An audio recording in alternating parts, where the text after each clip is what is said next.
Hello, everyone, and welcome to Real Estate Daily.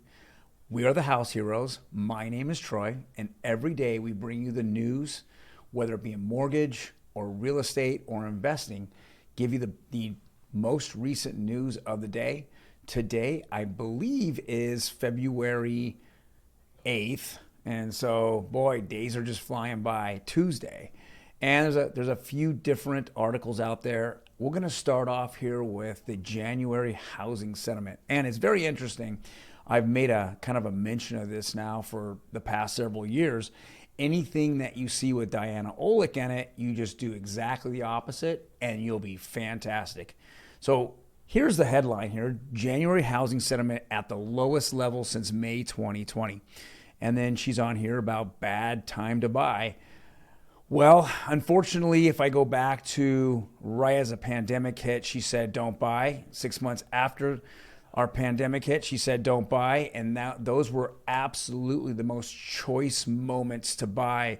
Most people make gains. A lot of people are up 40, 50% even back in March of 2020. Well, that's what you got. So if we look at this, her January housing sentiment lowest, well, it's low because they're listening to CNBC and they're listening to her. So let's go really figure out what's happening here. Now, we understand that interest rates are rising, and we definitely feel that they're going to be bumped up throughout the year. So we have a very low inventory out there. So what is it? What's that mix for? It's for people who are very interested in buying homes. They're going to put their time and effort into going out and doing what they have to purchase a home. As we go forward, we're just going to see, more and more buyers hit the market. Traditionally, March, April, May, June, July, August are the hottest months of the year. And as people want to, go out and look for homes there isn't enough housing. So there's a housing shortage, and it's just going to be left out of the cold if you sit back and wait for something to happen, such as lower interest rates or buyer sentiment. So with that being said, I would be aggressively going out looking for homes. I know that I'll show this tonight at 8 o'clock on Instagram. I'll show a line of about 45 to 50 people that I waited at an open house a couple of weeks ago. Now, I don't know about that buyer sentiment, and they were polled, but they were pretty bullish on the market, and they had to get in. And we're typically seeing property sell for 10% or more above list price right now. It is a red hot market with a lot of buyers in it. Next bit of news here is from realtor.com. Is the housing market stuck? Why are buyers in a rush and sellers won't budge? And again, it just keeps going over the same narrative that the buyers are out there. They're doing all they can. They're releasing their contingencies. They're having no appraisal contingency. Imagine that. If it appraises for, $15,000 less than what they offered, then they have to bring in the difference. Or the next buyer, the next offer that came up, the next highest, well, the seller will just take that. There's people out there with money. And so these are the things that are happening in a seller's market. I will say the hottest seller's market out there. So sellers won't budge because there's no reason to budge out there. There's always going to be 10 offers. For the majority of homes, there's 10 offers on every single house at this point. So there's no reason to budge. Next bit of news is a very interesting, revolutionary bit of news, actually. This Tampa Bay home is being sold as an NFT. Let's consider that. What does that mean?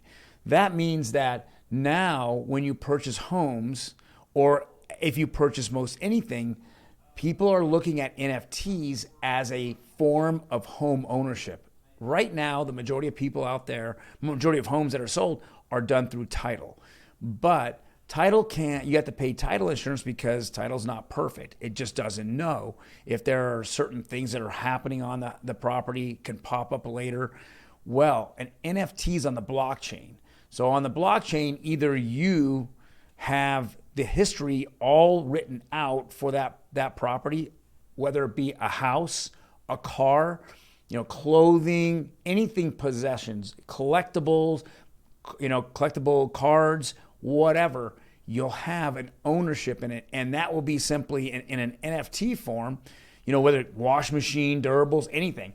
And you have an NFT to show that you are the actual owner of it. Now, people say all the time, that can be faked. Well, it's on the blockchain. So it can be verified extremely easy. If you fake something, it will know, the blockchain will know it. It's a very, very long string of numbers that are secured. So this is very important. That's going to be the future within the next, 48 to 72 months. We're going to see homes sell as NFTs and ownership transfer from one owner to the next off of an NFT. We can't wait for this to happen. I think this will make, the process of escrow a lot faster, and it will make things a lot smoother. And then the final bit of news is, again, the mortgage rates that we've been discussing. And we're just continually seeing that bump up. The first time in over 2 years, we're seeing FHA now climb, an average across the United States, climb over 4%. And we're seeing that conforming conventional rate now climbing right up to 4% as well. Now, different areas in the United States are a lot more competitive. Here in Southern California, these rates are much lower. But with that being said, we just continually see them going up and up and up. And it has to do, again, with the Federal Reserve, them buying mortgage-backed securities, as well as trying to keep inflation under control and raising their overnight rates from up a quarter to 0.5. We're going to find that out in March. Very important. So, well, thank you guys very much today for joining us. We do this every single day, Monday through Friday, going over the news. Tomorrow I'm going to have a little special on a couple of brokerage houses that have kind of exploded and are in a lawsuit. So we're going to find that out tomorrow. And I want to get more information on it. But other than that, if you like the content that we're discussing, please hit the like button. If you want to see us every day, hit that subscribe button and it will pop up every single day when we go live or post a video. And make sure you check us out tonight, Tuesday, on Instagram, 8 p.m., The House Heroes. Otherwise, guys, have a fantastic day, and I will see you tomorrow.